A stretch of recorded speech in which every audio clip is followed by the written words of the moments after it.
Sa patuloy na pagpapalakas ng ugnayan ng kapulisan sa mamamayan, nagsanib puwersa ang revitalized police sa barangay at mga barangay officials upang magsagawa ng bayanihan para sa ikauunlad ng Barangay Hungduan, Ifugao. Ang magandang balitang yan ay ihahatid ni Patrolwoman Jezebel Moyaw.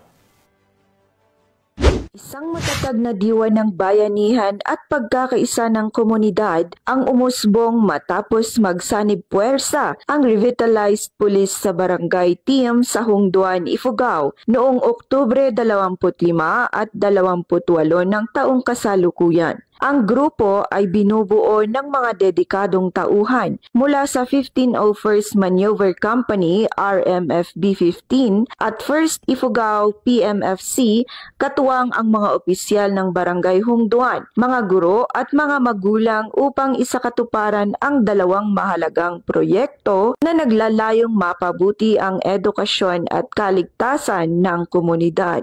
Magkatuwang na nagsagawa ng clearing operation ang RPSB team at mga miyembro ng komunidad upang alisin ang mga naipong lupang gumuho sa likurang bahagi ng Baang Elementary School na humaharang sa natural na agos ng tubig mula sa sapa at nagdudulot ng madalas na pagbaha sa paaralan.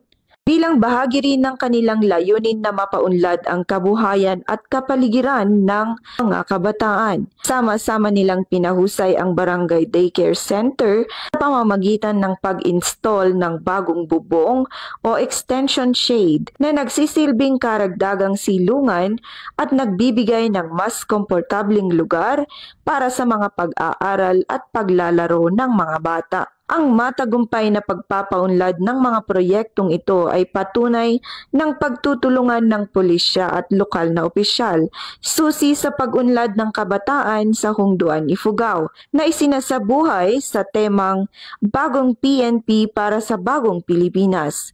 Serbisyong mabilis, tapat at nararamdaman. Mula dito sa home of the most disciplined cops, ako ang inyong PNN correspondent, Patrolwoman Jezebel Moyaw. Alagad ng batas, tagataguyod ng balitang pulis.